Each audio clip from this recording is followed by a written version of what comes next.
लो किताब दो। आज बोर्ड नहीं है, किताब में देखना पड़ेगा।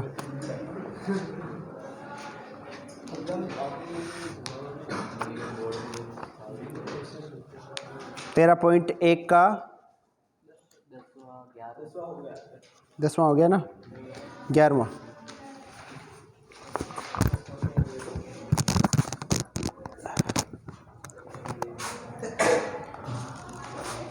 तो 11वां सवाल है, एक न्यास पासे को उछाला गया है। घटनाओं घटना ई में 1 3 5, घटना एफ में 2 3 और घटना जी में 2 3 4 5 के लिए निम्नलिखित ज्ञात कीजिए। है ना, तो एक पासे को उछाला गया है और इसमें 3 अलग अलग घटनाएं हैं। Question number 11, 13.1।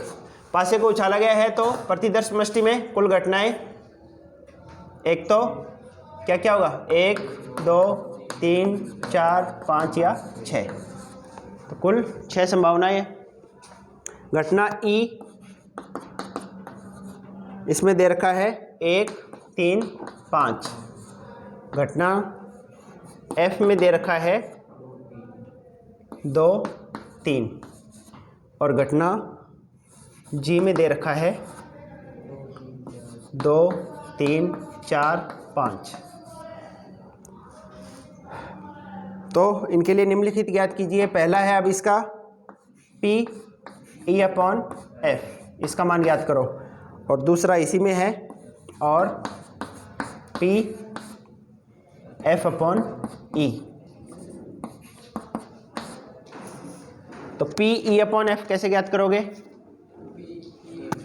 हमें इसके लिए चाहिएगा इसका सूत्र P E अपॉन F, इसका सूत्र बाबूलाल बताओ।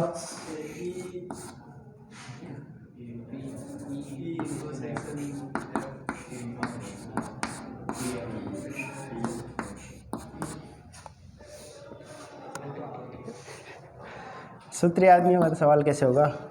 तो E इंटरसेक्शन F निकालना पड़ेगा आपको। E और F अपने को दे रखा है, तो E इंटरसेक्शन F में क्या आएगा, 3। तो इसकी प्रोबेबिलिटी क्या हो जाएगी, E इंटरसेक्शन F की प्रायिकता, अनुकूल घटना 1, कुल घटनाएं 6, तो 1/6। और F की प्रायिकता, F में 2 घटनाएं हैं तो 2/6 या 1/3। तो इसमें जब मान रखोगे तो ये 1/6 और ये 2/6, तो इसका मान आएगा 1/2। इतना आसान से सवाल है ये, सब कुछ अपने को दे रखा है, बस इसका ऐसे ही F अपॉन E करोगे तो इसका सूत्र P E इंटरसेक्शन F या F intersection E upon PE, इसका मान 1/6, इसकी प्रायिकता, और E की प्रायिकता 3/6, तो इसका मान आएगा 1/3।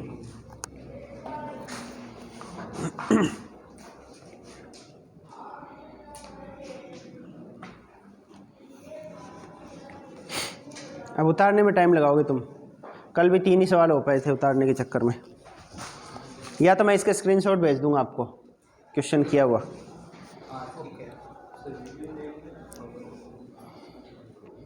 ग्यारहवां है ना, इसका स्क्रीनशॉट भेज दूंगा, देख लेना।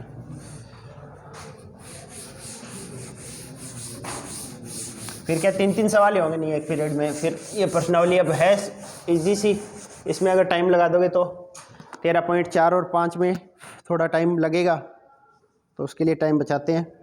दूसरा दिया है तो 11वीं का सेकंड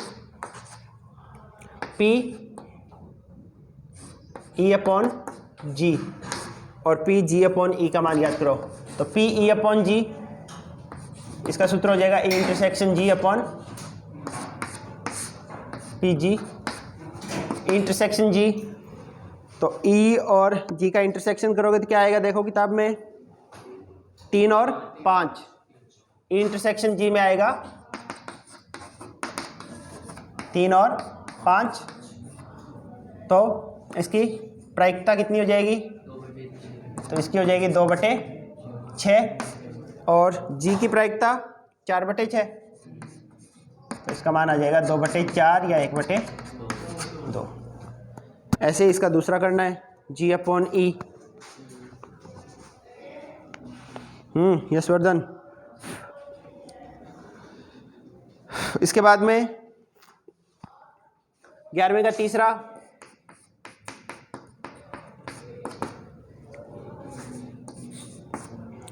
P E यूनियन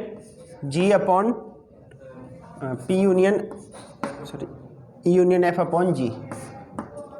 इसका मान याद करना है। तो इसका सूत्र बताया था आपको, पहली क्लास में पढ़ा था हमने। इसका क्या था सूत्र, बताओ? E यूनियन F का सूत्र बताया था मैंने, क्या होता है? PE plus PF minus PE intersection F। अगर अपॉन में G है तो सबके अपॉन में G लग जाएगा, ये सूत्र था। तो इसका मान E/G, इसका सूत्र क्या हो जाएगा? PE intersection G/PG, conditional probability से प्रतिबंधित प्रायिकता का सूत्र। इसका सूत्र PF इंटरसेक्शन G/PG, और इसका सूत्र P इन दोनों का इंटरसेक्शन होता है, तो PE इंटरसेक्शन F तो पहले से है, इसका इंटरसेक्शन G के साथ अपॉन PG।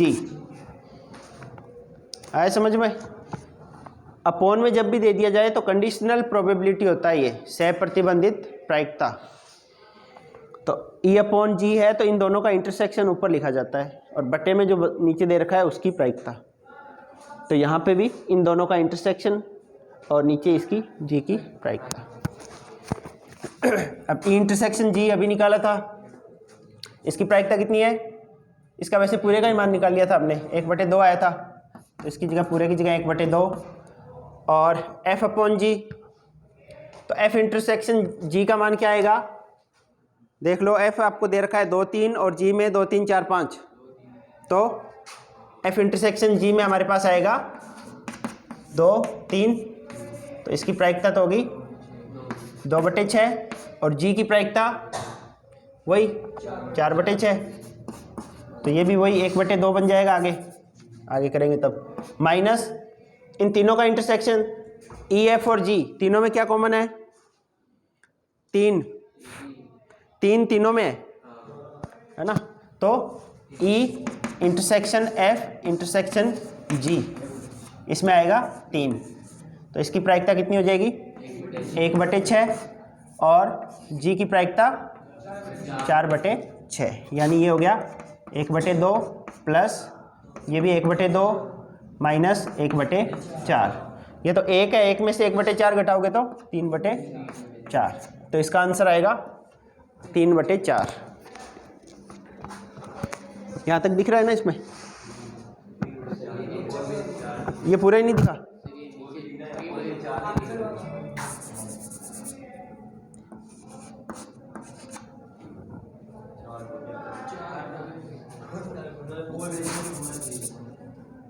इधर लिख दें 1/2 प्लस 1/2 माइनस 1/4, तो इसका आंसर आ गया 3/4।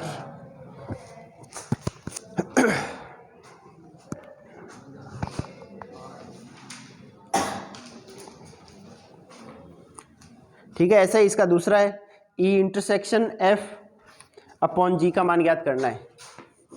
इसका सेकंड जो पार्ट दे रखा है, E इंटरसेक्शन F/G, इसको तो डायरेक्ट हम यहाँ पे जैसे किया था, ये इसका मान जो है, इसका मान कितना है? 1/4, तो E इंटरसेक्शन F/G का मान 1/4 आएगा, ये तो सीधा ही हो जाएगा।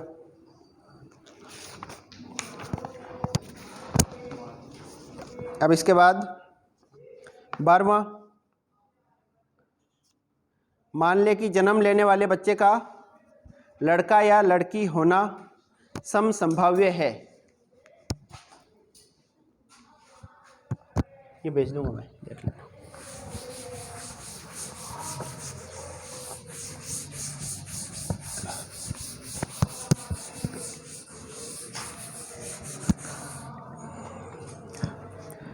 मान ले कि जन्म लेने वाले बच्चे का लड़का या लड़की होना समसंभाव्य है।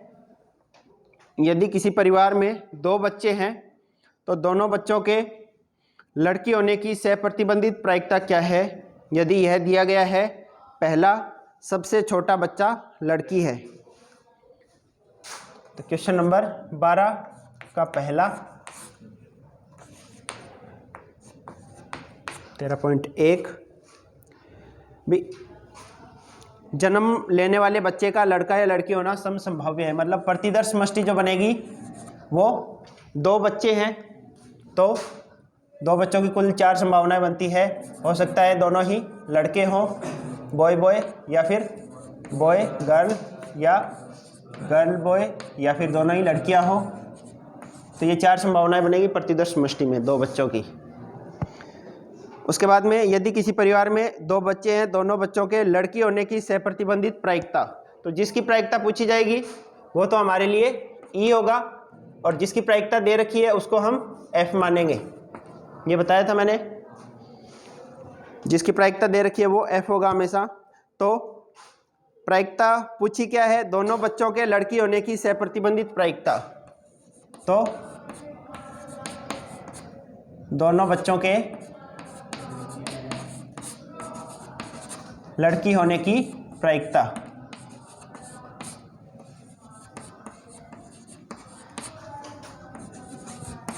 ये हमसे पूछा है और दे रखा है कौन सी घटना घटित हो चुकी है। पहला सबसे छोटा बच्चा लड़की है, ये घटना घटित हो चुकी है। सबसे छोटा बच्चा लड़की है, तो जो घटना घटित हो चुकी है उसको हम हमेशा एफ मानेंगे, और जिसकी प्रायिकता पूछी है उसको ई मानेंगे। दोनों अलग अलग बैठ जाओ, तू पीछे बैठ जा, और ज़्यादा समझ आ गया हो तो बाहर जाके बैठ जाओ। तो अब घटना ई क्या हो जाएगा? दोनों बच्चे लड़कियां हैं तो ऐसी एक ही संभावना है हमारे पास, गर्ल गर्ल, दोनों ही लड़कियां हों, और सबसे छोटा बच्चा लड़की है। इसका मतलब दूसरी जो है वो लड़की है। अब पहले नंबर पे लड़का भी हो सकता है या फिर लड़की भी हो।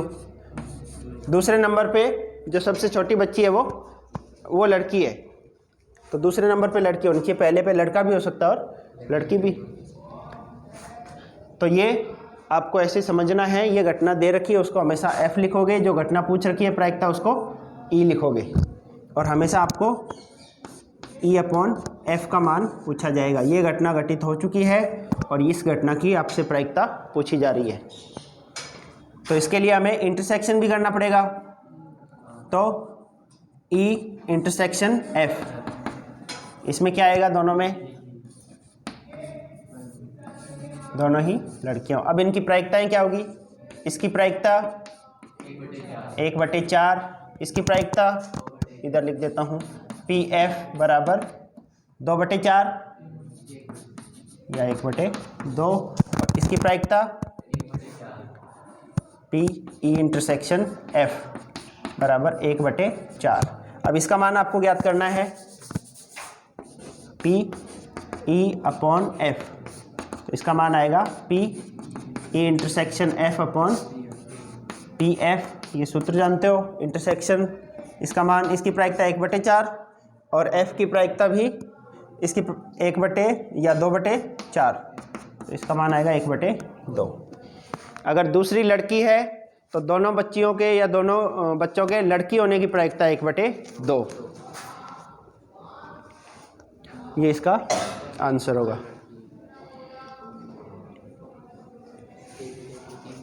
समझ आया? नहीं आया तो बता देना वहीं पे। 13वां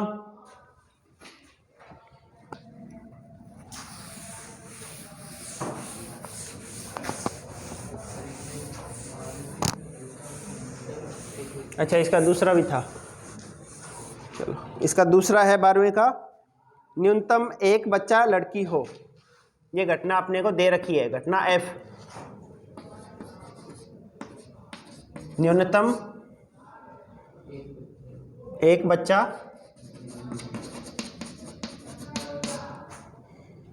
लड़की हो।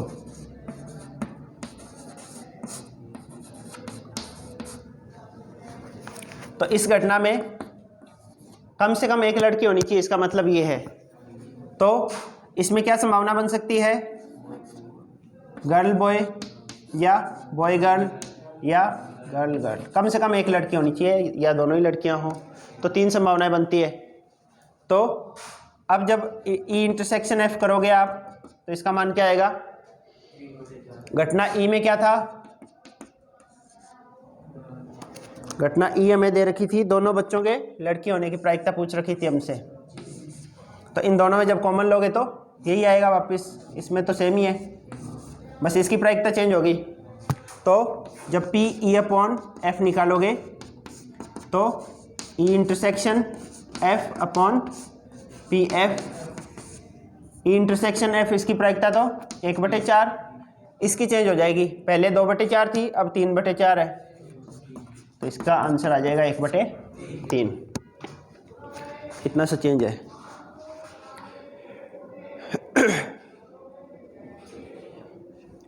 आ गया कि नहीं आया? 13वां, एक मिटा देता हूँ।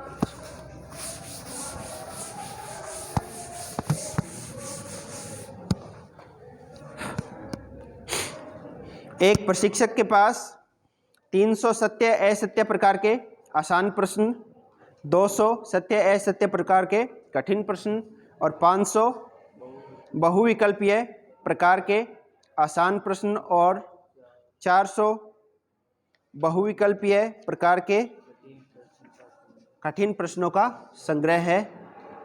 यदि प्रश्नों के संग्रह से एक प्रश्न यादृच्छा चुना जाता है तो एक आसान प्रश्न की बहुविकल्पीय होने की क्या प्रायिकता है? बताओ भाई।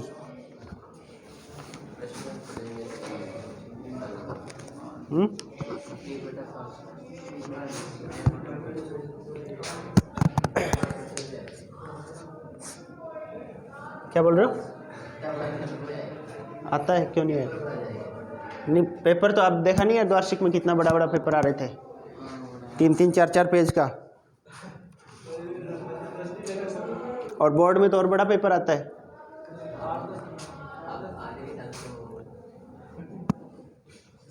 तेरहवां क्वेश्चन 13.1, इसमें हमें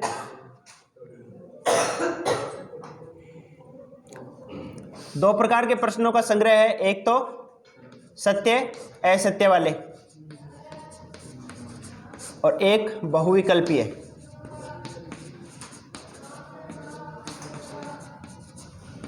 दो प्रकार के प्रश्न है। अब सत्य असत्य में भी आसान और कठिन प्रश्न है, बहुविकल्पीय में भी आसान है और कठिन, दोनों प्रकार के प्रश्न है। अब आपसे पूछा यदि प्रश्नों के संग्रह से एक प्रश्न यादृच्छा चुना गया है तो एक आसान प्रश्न की बहुविकल्पीय होने की प्रायिकता। तो जो प्रश्न हमने चुना है वो आसान प्रश्न है, इसका मतलब प्रायिकता एफ किसको मानोगे? जो घटना हमें दे रखी है, जो घटित हो चुकी है। आपने जो प्रश्न छांटा है वो आसान प्रश्न है ना? तो घटना एफ हो जाएगा प्रश्न का आसान होना। ये घटना एफ है जो कि घटित हो चुकी है, आपको क्वेश्चन में दे रखा है। एक जो क्वेश्चन छांटा है वो आसान प्रश्न है, तो उसके बहुविकल्पीय होने की प्रायिकता क्या है? यानी घटना ई क्या हो जाएगी? बहुविकल्पीय प्रश्न। घटना ई है बहुविकल्प, क्या लिखते हैं इसको?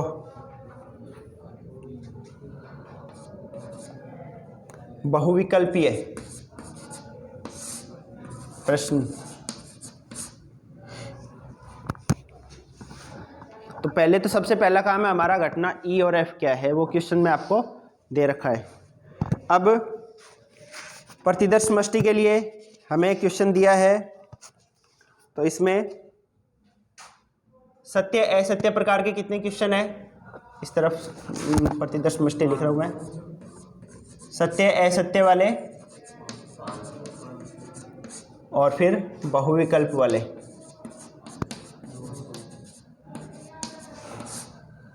बहुविकल्पीय, इस तरफ आसान और कठिन। तो आसान प्रश्न 300 है सत्य असत्य वाले और 200 क्वेश्चन है कठिन, और बहुविकल्पीय 500 प्रश्न तो आसान है और 400 क्वेश्चन है वो कठिन है। ये हमें दे रखा है। तो सबसे पहले घटना जो ई है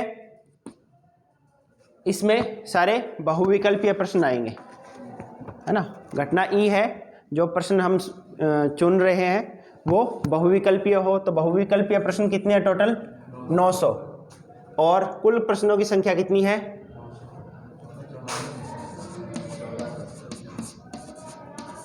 कुल प्रश्न कितने हैं 600 और 800 1400, और बहुविकल्पीय उसमें से कितने हैं 900। तो इसकी बहुविकल्पीय प्रश्न होने की प्रायिकता 900 बटे 1400, 9 बटे, आया समझ में। और प्रश्न का आसान होना, आसान प्रश्न कितने हैं वहाँ पे 800, तो इसकी प्रायिकता क्या हो जाएगी, आसान प्रश्न आप देखोगे 300 और 500 800 हो गए, तो 800 बटे 1400, 8 बटे 14 या 4 बटे 7, ये इसकी प्रायिकता हो गई। अब PE/F आपको ज्ञात, ये F हो गया, PE/F ज्ञात करना है। इसका सूत्र PE/F। अब E/F दोनों का कॉमन निकालना पड़ेगा, तो E/F इधर लिख देते हैं। E/F में क्या आएगा, दोनों में कॉमन, कॉमन मतलब प्रश्न आसान भी होना चाहिए और बहुविकल्पीय भी होना चाहिए, तो आसान भी होना चाहिए और बहुविकल्पीय होना चाहिए। कितने क्वेश्चन ऐसे 500, तो इसमें आसान तथा बहुविकल्पीय,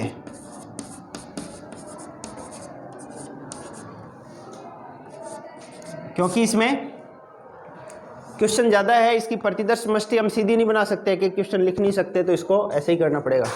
तो अब इसकी प्रायिकता 500 बटे 1400 या 5 बटे 14। अब इसमें सारे रख दो, इसका मान हो गया 5 बटे 14 और F का 8 बटे 14, तो 5 बटे 8। आंसर देखो,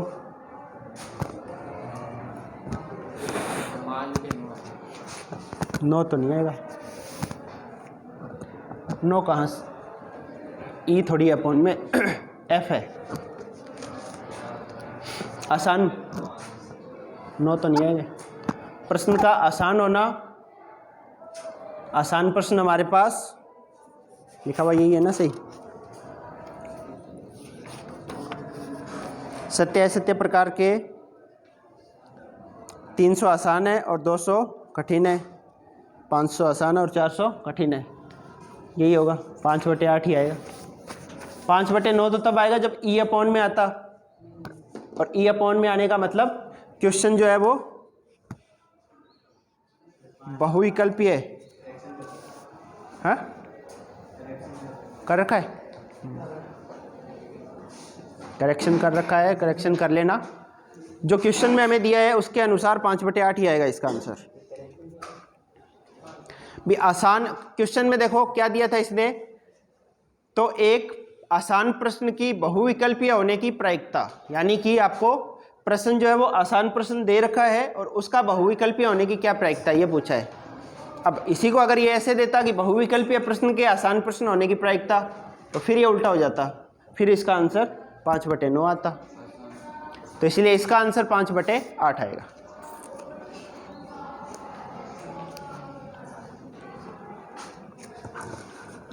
समझ आ रहा है? निर्मल तो कोई अलग ही काम कर रहा है।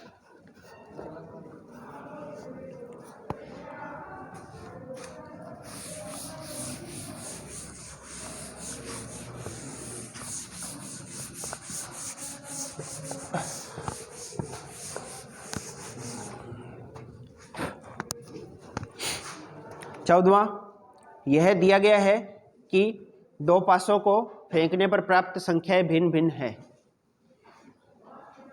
दोनों संख्याओं का योग 4 होने की प्रायिकता ज्ञात कीजिए। है ना? तो क्वेश्चन नंबर 14, तो प्रतिदर्श समष्टि में क्या है? प्रतिदर्श समष्टि दो पासों को फेंकने पर भिन्न भिन्न संख्याएं प्राप्त होना।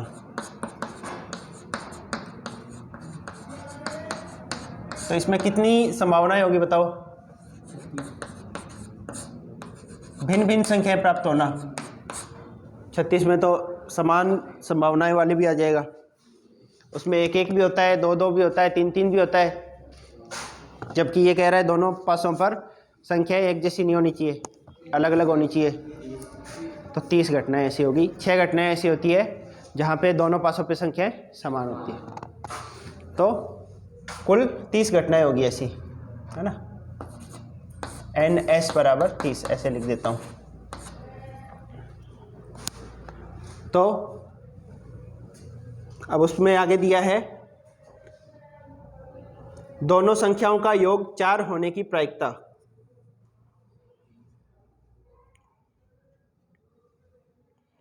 अच्छा ठीक है, पहले तो है ना S का मतलब तो दो पासे ही हो जाएगा। दो पासों को फेंकने पर प्राप्त संख्याएं।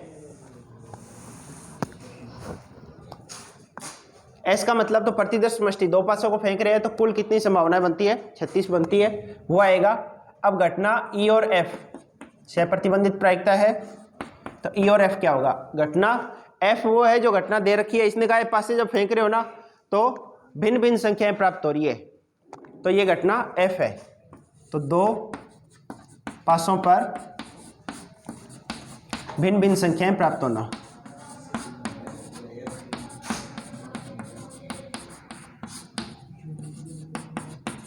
ये घटना घटित हो चुकी है, दो पासे फेंके गए हैं तो कुल प्रतिदर्श समष्टि बन गई। 36 घटनाएं उसमें से अब इसने कहा है कि दोनों पासों को जब फेंका तो उस पर दोनों संख्याएं भिन्न भिन्न प्राप्त हो रही है, तो ये घटना घटित हो गई। तो अब आप बताओ दोनों संख्याओं का योग 4 होने की प्रायिकता क्या होगी? तो पासों पर प्राप्त संख्याओं का योग 4 होना, इसकी प्रायिकता पूछिए। अब तो इसमें बताओ क्या होना चाहिए?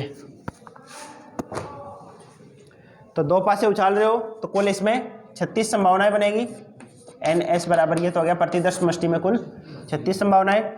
दो पासों को जब उछाला तो भिन्न भिन्न संख्याएं प्राप्त, तो भिन्न भिन्न संख्याओं के लिए कुल कितनी बनती है? 30 घटनाएं होती है। 6 घटनाएं जो है 1 1 2 2 वो हटा देंगे उसमें से, और इसमें दोनों पासों पर प्राप्त संख्याओं का योगफल 4। तो 4 योगफल कब होगा? जब पहले पे 1 आए, दूसरे पे 3 आ जाए, या 3 1, या 2 2 हो नहीं सकता, पर इसमें लिखना पड़ेगा क्योंकि यहाँ पे ये वाली कंडीशन लागू नहीं हो रही अभी। यहाँ पे सिर्फ इसमें देख रहे हैं कि दोनों पासों पर प्राप्त संख्याओं का योगफल 4 कब कब हो सकता है। तो 3 संभावनाएं बनती है। ये दो पासों पे 4 अंक होने की संभावना ये 3 होती है, परंतु अब ये घटना घटित हो चुकी है। ये बोल रहा है कि भिन्न भिन्न संख्या होनी चाहिए, तो ये इसमें आएगा। E F जब करोगे तो अब इसमें कौन कौन से कॉमन आएंगे? उसमें ये नहीं आएगा, ये वाला इसके पास नहीं है, तो इसमें आएगा 1 3 और 3 1। तो इसकी प्रायिकता इसकी हो जाएगी 2/36। इसकी प्रायिकता 30/36। और हमें तो इससे मतलब है PE/F ज्ञात करना है, तो PE/F बराबर हो जाएगा P/E/F।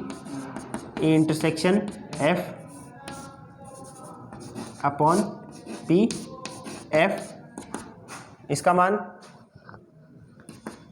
इंटरसेक्शन का 2/36 और F की प्रायिकता 30/36, तो 2/30 या 1/15।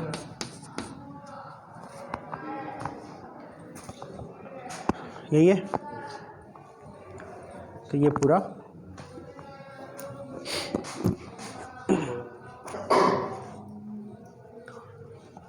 और अब है 15वां लास्ट।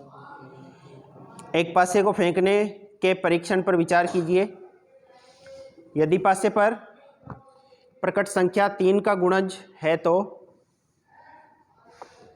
पासे को पुनः फेंकें, और यदि कोई अन्य संख्या प्रकट हो तो एक सिक्के को उछालें। घटना न्यूनतम एक पासे पर संख्या 3 प्रकट होना दिया गया है, तो घटना सिक्के पर पट प्रकट होने की सहप्रतिबंधित प्रायिकता ज्ञात कीजिए।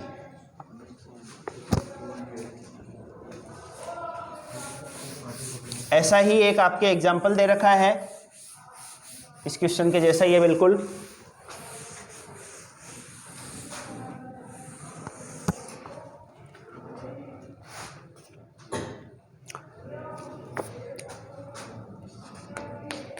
Question number 15। एक पासे को फेंकने के परीक्षण पर विचार कीजिए।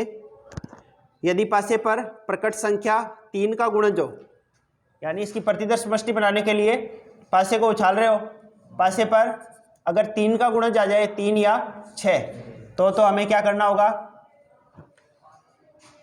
तो पासे को पुनः उछालना पड़ेगा। 3 या 6 आ गया तो फिर हम पासे को पुनः उछालेंगे, फिर उस पर 6 अलग अलग संभावनाएं बनेगी, 1 2 3 4 5 और 6। वापस पासा उछाला, और अगर इनके अलावा कोई संख्या आ गई 1 2 4 5, तो फिर एक सिक्के को उछालना है। तो सिक्के पर या तो हेड आएगा या टेल आएगा। तो कुल कितनी संभावनाएं बनेगी, तो पहले तो इसकी प्रतिदर्श समष्टि जब आप बनाओगे S बराबर, तो पहले 1 अगर आया तो 1 के बाद सिक्का उछाला जाएगा, उस पर या तो हेड आएगा या टेल। फिर 2 उछाला तो 2 के बाद या तो हेड सिक्का उछालोगे या टेल। फिर 4 आया तो उसके बाद हेड या 4 के बाद टेल। 5 आया तो 5 के बाद हेड या 5 के बाद टेल। इतनी संभावना है। उसके बाद में अब अगर 3 आ गया तो फिर पासा उछाला जाएगा, 3 1 3 2, ऐसे चलते चलते 3 6 तक। और ऐसे ही अगर 6 आया तो 6 1, फिर पासा उछाला जाएगा, 6 2 6 6। इतनी प्रतिदर्श समष्टि बनेगी टोटल। तो कुल कितनी घटनाएं इसमें, 6 6 12 और 4 × 2 8 20। ये इसकी प्रतिदर्श समष्टि बनेगी। अब घटना न्यूनतम एक पासे पर 3 प्रकट होना दिया गया है, तो जो घटना हमें दे रखी है उसको हम F मानेंगे। तो घटना F हमें दे रखी है, घटना F है न्यूनतम एक पासे पर संख्या 3 प्रकट होना। न्यूनतम एक पासे पर 3 प्रकट होना, ये घटना दे रखी है। तो इससे नीचे आ रहा है क्या, देखना जगह नहीं आएगा, अब नहीं आएगा। तो F की क्या बनेगा, न्यूनतम एक पासे पर 3 प्रकट होना। तो ये प्रतिदर्श समष्टि में एक तो इसमें कम से कम न्यूनतम 3 का मतलब कम से कम 3 आना चाहिए, तो एक बार आए या 2 बार भी आ सकता है। तो एक तो 6 घटनाएं ये सारी आ जाएंगी और एक यहाँ पे आएगा 6,3, तो 7 संभावनाएं आएगी उसमें। तो 3,1, 3,2, 3,3, 3,4, 3,5, 3,6 और 6,3। तो कुल इसमें 7 संभावनाएं आएगी। तो इसकी प्रायिकता क्या हो जाएगी? 7/20। और ई, घटना ई क्या है जिसकी प्रायिकता हमें ज्ञात करनी है? सिक्के पर पट प्रकट होना। सिक्के पर पट प्रकट होना, यानी सिक्के पर टेल आना। तो टेल कौन कौन सी कंडीशन में आ रहा है? 1T, 2, 4, 5, 4 संभावनाएं हैं। तो इसकी प्रायिकता 4/20। अब दोनों का इंटरसेक्शन, इंटरसेक्शन F करोगे तो दोनों में क्या कॉमन आ रहा है? कुछ कॉमन नहीं है, 0, 5। तो इसका मतलब E/F। आंसर देखो इसका, इंटरसेक्शन F/PF। इसका मान 0 होने की वजह से ये पूरा ही 0 हो जाएगा। तो इसको बोलेंगे असंभव घटना जिसकी प्रायिकता 0। तो ये आपकी 13.1 कंप्लीट है।